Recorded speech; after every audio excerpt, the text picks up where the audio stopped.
Bonjour tout le monde. C'est pas trop un temps à travailler dehors, hein. Donc je vais bricoler à l'intérieur et j'en profite pour faire un petit entretien de ma tronçonneuse style MS260 pour laquelle je n'ai jamais rien fait à part, changer la chaîne bien sûr, nettoyer le filtre à air. Donc sinon j'ai rien fait d'autre. Mais maintenant elle ne veut plus démarrer. Déjà l'hiver dernier, elle m'avait fait quelques cafouillages. Je pense que la bougie, après, ça fait combien de temps que j'ai 8 ans, 10 ans, je sais plus. Bon, au moins 8 ans que j'ai cette tronçonneuse, j'ai jamais changé la bougie. Je suis pas bûcheron non plus, mais je l'utilise tous les hivers beaucoup. Et puis après, dès que j'ai besoin de couper quelque chose, je l'utilise. Donc là, je vais en profiter pour lui faire un coup de propre, remplacer la bougie en espérant que c'est juste ça le problème, nettoyer le filtre à air, inverser le guide, parce que je l'ai jamais inversé non plus, donc ça c'est, je savais pas que ça se faisait. Bon, maintenant je l'ai appris. Et comme ça, on a une usure régulière, enfin plus régulière des deux côtés du guide et ça permet de garder le guide plus longtemps. Et puis je vais voir si j'ai autre chose à faire. Allez, je vous montre la bête et puis on va voir la gueule qu'elle aura à la fin. Certainement un peu plus sympa.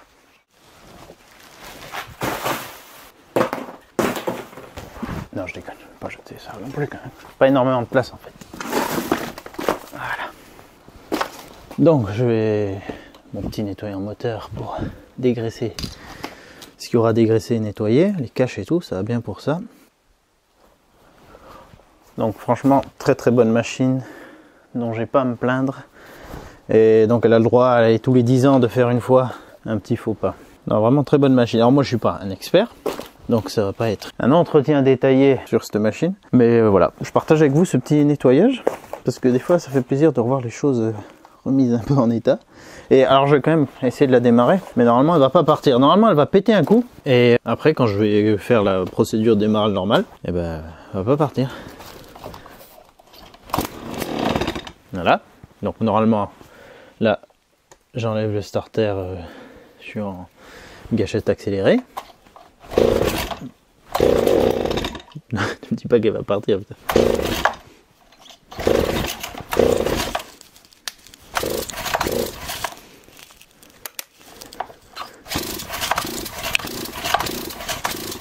Voilà, puis là, plus rien. Donc l'autre jour, j'ai essayé un petit moment.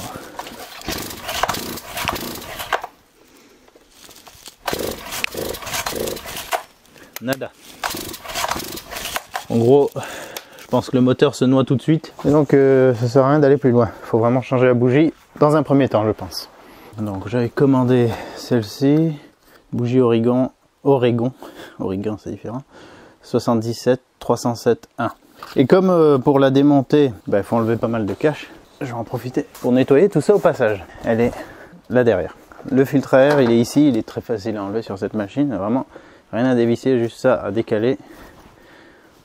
On soulève. Ce cache, je vais le nettoyer aussi. Et là, on a le filtre à air. Donc, 2 vis comme ça à défaire pour pouvoir l'enlever. Et il faut l'enlever parce qu'on n'accède pas bien à la bougie sinon. Donc déjà, s'il était hyper sale, ça peut être bien de déjà le nettoyer un coup avant d'aller plus loin, histoire de ne pas avoir trop de trucs qui puissent rentrer dans le carbu.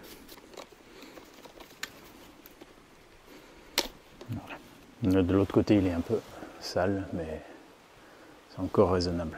Je vous dis, je l'entretiens pas très souvent non plus. Là, quand on appuie sur les gaz, ça ouvre le petit papillon qui est là-dedans. En attendant, je mets un peu de papier, histoire d'éviter qu'il y ait trop de saleté qui rentre. Ce cache, est-ce qu'il faut que je l'enlève? Je crois pas. Quoique c'est peut-être plus simple. Peut-être qu'il s'enlève facilement. D'ailleurs. Ou pas. Je sais pas comment il tient lui. Est-ce que c'est à cause de ça? Avec ça? Non, je vais pas l'enlever. Donc l'antiparasite. Voilà, on l'enlève comme ça. La bougie, je sais pas quelle taille c'est exactement. En fait, ce qui est délicat, c'est qu'il n'y a pas beaucoup de place par rapport à d'autres machines entre les pans de la bougie et le cache orange là. Il faut vraiment une clé fine. Mais j'ai plus mes accessoires style. Enfin, je les ai quelque part, mais je sais pas où exactement. Ah, j'ai trouvé la clé style de ma débroussailleuse. C'est du 19. Mais mes douilles de 19 ne passent pas dans ce... Enfin, peut-être en forçant vraiment. Voilà. Voilà. Bon, là, on a déjà vu plus pratique pour ça, mais normalement, une fois que c'est desserré, il n'y a pas besoin de forcer. Bon, normalement, elle va être très sale, hein, parce que sinon... Bien noir, bien... On sent bien l'essence, bien noyé. Sans aller plus loin, est-ce que déjà, en remplaçant, bon déjà, je peux comparer, ils sont pas exactement la même taille.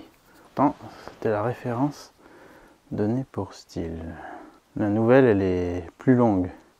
Par contre, alors ce qui nous importe, c'est là où il y a le joint, le plan d'appui du joint. Est-ce que lui, il est exactement la même taille? Parce que c'est là que ça va jouer. Oui, ça, c'est exactement la même taille.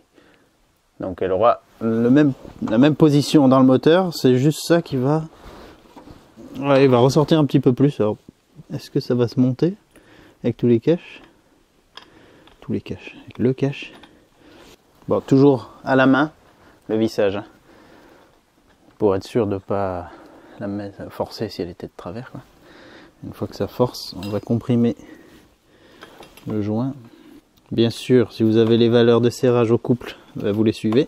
Je crois qu'on peut retrouver la documentation sur le site de Stihl avec le manuel d'utilisateur. C'est toujours mieux de le suivre. Ah, il est chiant ce cache. Je sais même pas si je suis bien sur la bougie. Là, je crois que c'est bon. Non, bah non. Ça commencera à forcer tout de suite, là ça force pas du tout.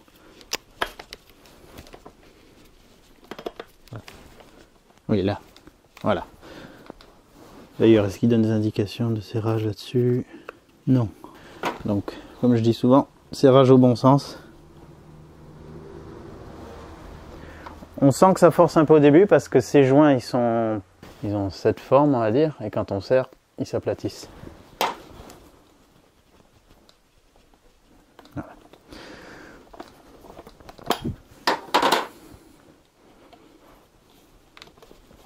Ça me ferait plaisir qu'elle reparte direct. Comme ça, après, je fais un petit nettoyage sereinement.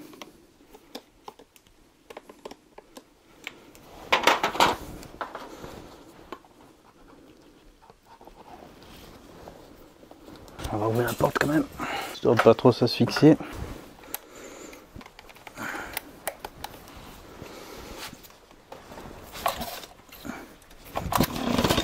Pas de direct. Elle a toujours bien démarré cette machine. Donc, je pense que c'était juste la bougie. Mais à confirmer. Oh merde. Je parlais trop vite.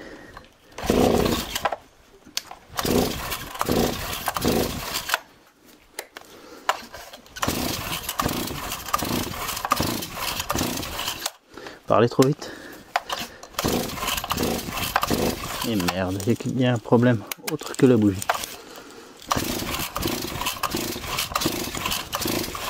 Bon, on va aller plus loin dans l'histoire. Fait chier. La dernière fois qu'elle m'avait fait des histoires, donc l'hiver dernier, j'avais trafiqué cette vis et je n'y connais rien en fait.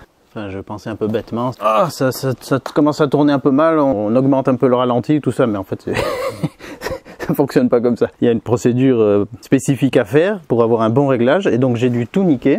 Et voilà, je sais pas du tout dans quel sens, je me rappelle plus du tout dans quel sens j'ai tourné. Et donc maintenant, elle se doit beaucoup trop enrichir, j'imagine, à froid. Et en plus, il y a deux petites autres vis de réglage, ici et là, et il y a celle-ci.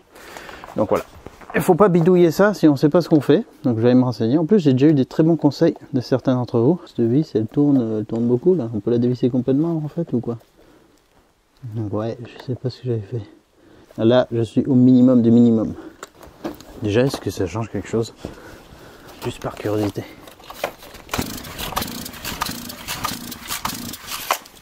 Bon, elle est noyée de toute façon.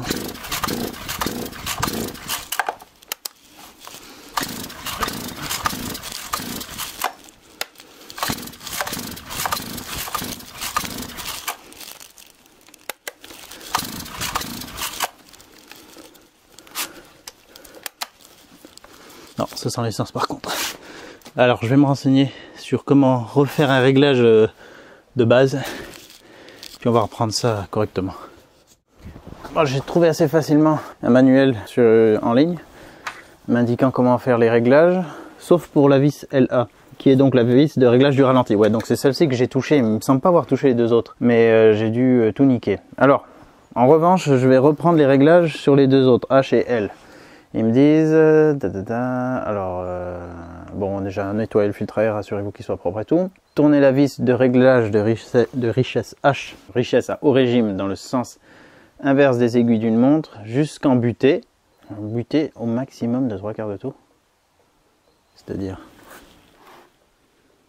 Mais en fait, c'est peut-être juste la vis de réglage. Attends, si je les ai pas touchés, je vais pas tout niquer là quand même. La vis de réglage au régime dans le sens inverse des aiguilles d'une montre jusqu'en butée, au maximum 3/4 de tour. En agissant avec doigté, tournez la vis de réglage de richesse au ralenti, L, à fond dans le sens des aiguilles d'une montre, puis revenir de 1 tour en arrière. Ok, mais alors attendez, ils me disent d'aller en butée, mais avec H. Ah, mais elle est en butée là. Oui, elle est en butée. Ok, et elle était déjà en butée. Et effectivement, ça fait qu'un 3/4 de tour. Et elle, à fond dans le sens des aiguilles d'une montre, puis revenir de 1 tour en arrière. Donc à fond dans les aiguilles d'une montre, on peut faire plusieurs tours. Et là, 1 tour en arrière. Alors là, je suis sur l'écriture style. Ah, peut-être j'avais pas utilisé un tournevis style, du coup ça pouvait pas marcher. Et là, 1 tour en arrière. Paf. Voilà. Et maintenant, c'est vis de réglage du ralenti. Alors ça, ils me disent moteur tournant. Tournez la vis de butée de réglage LA dans le sens des aiguilles d'une montre jusqu'à ce que la chaîne commence à être entraînée, puis revenir 1/4 de tour en arrière. Donc là, moi, je suis au max. Donc normalement, si la machine démarre, elle devrait être bien accélérée et la chaîne devrait tourner. Donc là, après, il faudrait que je revienne en arrière. Donc ça, pas de problème, je pourrais le faire. Donc là, à la limite, ça devrait partir sans problème. Mais ça va tourner trop vite au ralenti. Je vais ressortir la bougie du coup, la nettoyer un coup parce que j'ai dû la noyer. Et puis on va essayer de la redémarrer. Voilà, j'ai sorti la bougie, je l'ai séchée. Elle était juste voilà, mouillée d'essence. J'ai tiré quelques fois le lanceur avec donc le cylindre ouvert pour voir s'il n'y avait pas trop d'essence souillée qui sortait. Il y en a un petit peu, j'ai épongé sur le bord. Et je l'ai fait plusieurs fois pour que ça sèche un petit peu plus à l'intérieur. Du coup, on va voir ce que ça donne.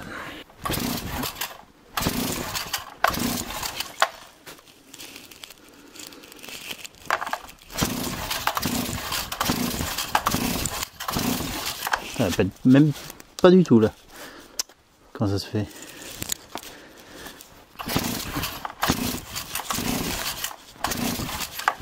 Peut-être que là du coup la vis de richesse au ralenti au max, ça fait se noyer direct ou quoi?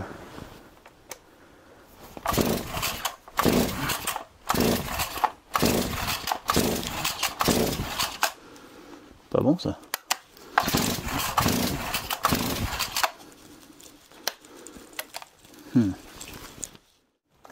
Bon, je viens de regarder puisque j'ai pas plus de précision. Cette vis de richesse de réglage au ralenti, elle peut s'enlever complètement. Donc elle ressemble à ça. C'est pour ça qu'on peut, donc on la visse à fond.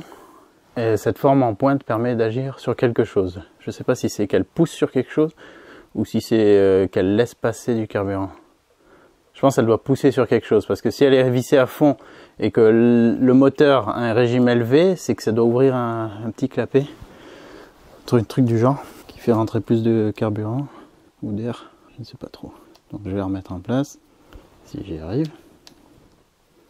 Elle était un peu en biais par rapport au trou, donc il faut pas se faire piéger, surtout pas forcer, c'est vraiment un pas de vis très fin. Bon, je vais la visser à fond et revenir en arrière genre 1/4 de tour déjà, de base.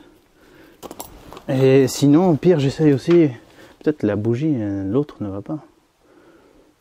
Peut-être j'essaye de renettoyer un coup celle-là, parce que les dernières fois qu'elle m'embêtait, je la sortais, je la nettoyais, je la séchais, puis après, ça repartait. Et souvent, c'est quand je la reprenais la machine après que ça voulait plus. Voilà, ressécher, redémonter. J'ai regardé s'il y a bien une étincelle. Il y a bien une étincelle. Donc on va retenter. Alors par contre, je ne sais pas s'il y a une procédure de démarrage comme ça qui pourrait plus faciliter la chose. Après, genre démontage de la bougie ou noyage du moteur, un truc comme ça. Ou si il faut redémarrer de manière classique. Ça se trouve, il faut tourner 2-3 fois sans rien. Je sais pas.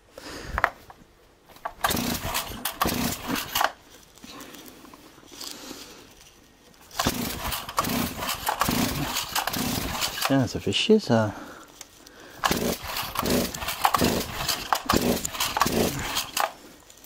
J'ai bien vu une étincelle, donc je comprends pas. Et là, quand je fais ça, il y a plein de carburant qui pisse là.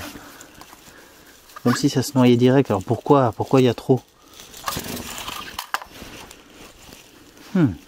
Pourtant, du coup, là, les réglages, je suis revenu sur ce qui était préconisé. Bon, redémontage, je réessaye. Et cette fois, j'essaye juste sur 1. Donc, même pas accéléré. On va voir. Ah bah, ok. Alors là, c'était peut-être ça, de mettre le starter, ça l'a noyé direct. Bon, je vais essayer toujours sans starter sur accéléré. Ou c'est quoi, demi-starter? Non, je pense que c'est accéléré. Ah, c'est plutôt bon signe ça.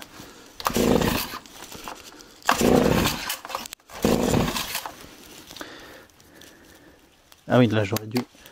Non, elle aurait démarré.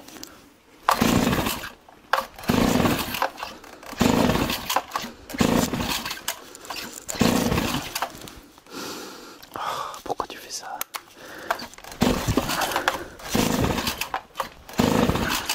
C'est chiant ça. Putain, c'est quoi le problème? Bon, truc intéressant, je l'ai penché en avant comme ça tout à l'heure. Et vous voyez cette flaque, c'est tout du carburant qui coulait, mais qui coulait vraiment de l'échappement. Donc toutes mes tentatives là, j'en ai envoyé. Donc limite, heureusement que ça n'a pas démarré. Ça aurait pu pétarader un peu. Sinon, petit truc intéressant, si vous arrivez à voir là-dedans. Alors là, elle est sur off, elle est éteinte. Là, elle est allumée. Donc si j'accélère, enfin elle est allumée. Elle est sur la position 1 de fonctionnement. Si j'accélère, vous voyez, ça ouvre le papillon des gaz. Si je la mets sur, donc il faut que j'appuie là, starter, vous voyez comment il est. Le papillon est fermé aux 3/4 à peu près. Et puis quand je passe au cran supérieur, il s'ouvre un peu plus. Je sais pas si ça se voit bien. Voilà, mais si ça peut vous permettre de comprendre un petit peu comment ça fonctionne. Donc c'est pas non plus plein gaz hein, quand on a la poignée, qu'on a dû l'actionner pour mettre le starter, ça reste pas en position genre accéléré à fond. Voilà, et après on enlève le starter, enfin demi-starter on va dire, il y a certainement un terme exact pour ça. Et puis après quand on enlève complètement, bah, le papillon se ferme. Puis après il s'ouvre selon la sollicitation. Autre petite chose, j'ai vu que j'avais de la saleté qui est rentrée dans le filtre ici là. Ça c'est là où il y a le joint torique. Ce filtre sur le côté là, il y a une petite encoche qui nous permet de faire levier délicatement et après de le séparer et on peut le nettoyer à l'intérieur. Et on voit aussi voilà, la commande ici qui actionne ce clapet. Donc on peut l'ouvrir, d'ailleurs c'est très bien de pouvoir le faire et le nettoyer intégralement à l'intérieur aussi, bien le sécher, d'ailleurs c'est ce que je vais faire. Donc on peut le faire à l'essence, au nettoyant frein, avec un nettoyant moteur comme j'ai, ou l'essentiel c'est de bien laisser sécher à la fin, ou de sécher la pièce carrément, de la souffler, et s'assurer qu'on n'ait rien dans les parties internes en tout cas, comme ça on évite d'avoir des saletés qui vont plus loin dans le moteur. Voilà. Tout beau, tout propre. Donc je nettoyais avec mon nettoyant moteur écologique, pinceau, rincer à l'eau et sécher avec un petit souffleur d'air qui est super pratique. Petit truc électrique là qui évite d'utiliser un compresseur. et qui souffle de l'air tiède parce que le moteur chauffe, du coup ça souffle de l'air tiède et ça sèche vite et bien les choses. J'utilise tout le temps pour les filtres d'aspirateur, tous ces genres de trucs. Voilà, alors toi, tu avais une position, ça c'est bon, ok. Donc je le reclipse. Voilà. C'est super ces filtres, n'empêche en nylon comme ça là. C'est bien plus durable que les filtres en mousse, c'est beaucoup plus facile à nettoyer. Bon, c'est aussi plus cher, mais si on le pète pas, qu'on l'entretient bien. Et ouais, alors faites gaffe quand vous remettez sur la machine, quand vous mettez cette canule avec le joint torique, n'appuyez pas sur les parties souples là, pour pas percer le nylon. Appuyez sur les côtés. Bon, il n'y a pas vraiment besoin d'appuyer, mais bon, voilà, faudrait pas faire comme ça. Allez, je revisse, je remets tout ça en place et j'espère peut-être que ça va partir ce coup-ci. Donc sans accélérer, je mets juste sur 1. Oula, putain. Là, il y a de l'essence qui est revenue dans le cylindre. Pour que ça force comme ça, phénomène d'hydroloc là. Il y en a encore ou quoi? Putain, waouh. Mais comment ça se fait qu'il y a autant, il y a un problème, c'est pas bon ça. Putain, quand ça tire fort comme ça, c'est on a trop de liquide au-dessus du piston. Donc ça peut être, bon là c'est du carburant, mais ça pourrait être de l'eau ou de l'huile, comme je l'ai vu avec un renversement d'une machine. Putain là ça, quand ça, ouais, c'est qu'il y a du coup trop de compression et ça fait pas du bien. Putain, comment ça se fait là? En plus c'était ouvert, ça a pu sécher. Bon, je vais essayer de sécher le cylindre et puis on va regarder ça. Allez, on réessaye. J'ai aussi donc incliné bien vers le bas pour faire sortir ce qu'il y avait en ouvrant, enfin en accélérant à fond, pour faire sortir le surplus de carburant qu'il pouvait y avoir dans le carburateur. Il y a un peu qui est sorti, donc j'espère que là ça va aller, mais ça sent de plus en plus, c'est un démontage qui m'attend. Chier. Bon, je reste juste sur on.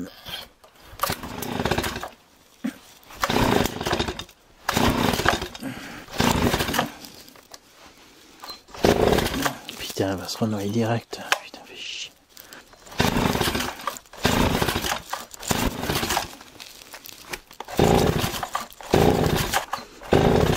Pourquoi tu me fais ça, bordel? Fait chier ça. Ah là, j'aurais vraiment voulu éviter de démontrer trop de trucs.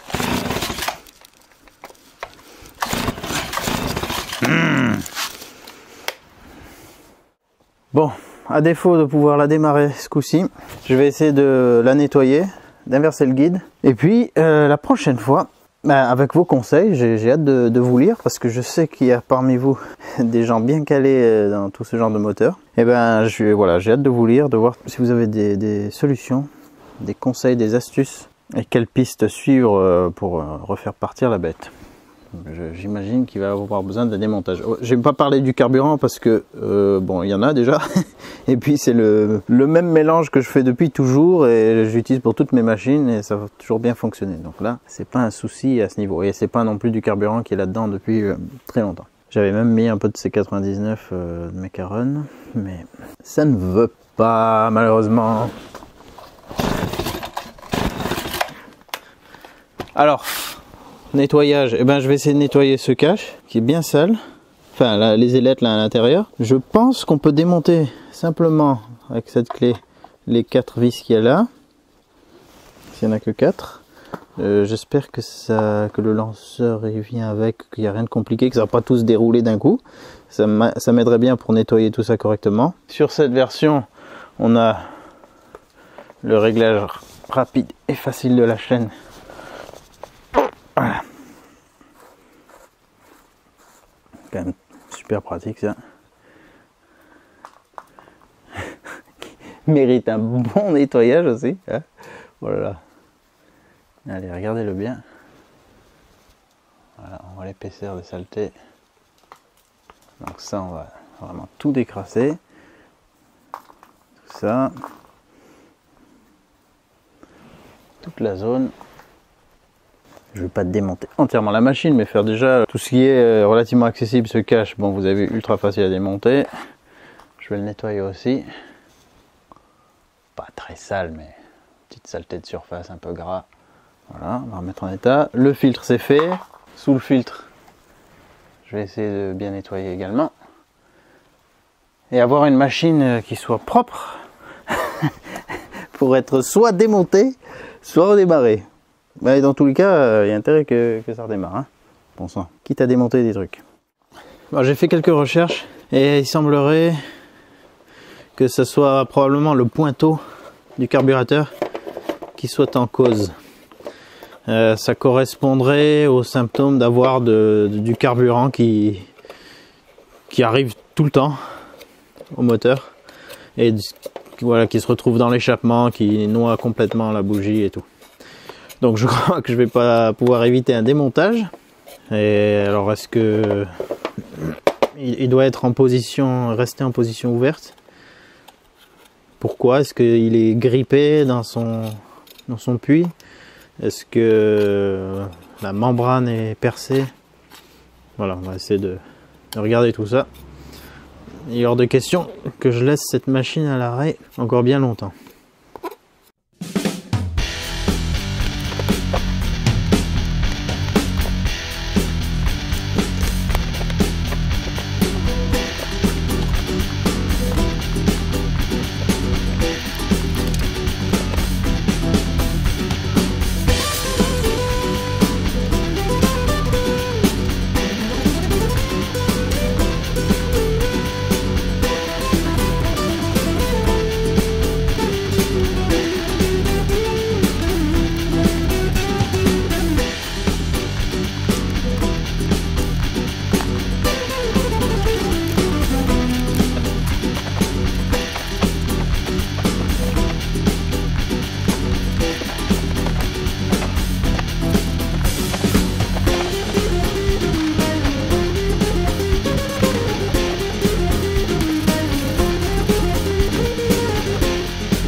Voilà, c'est pas parfait, mais sans démonter plus, c'est déjà pas mal, on va dire. Elle n'a jamais été aussi propre depuis que je l'ai. Je vais mettre un petit peu de chasseur d'humidité sur les parties un peu sensibles, on va dire.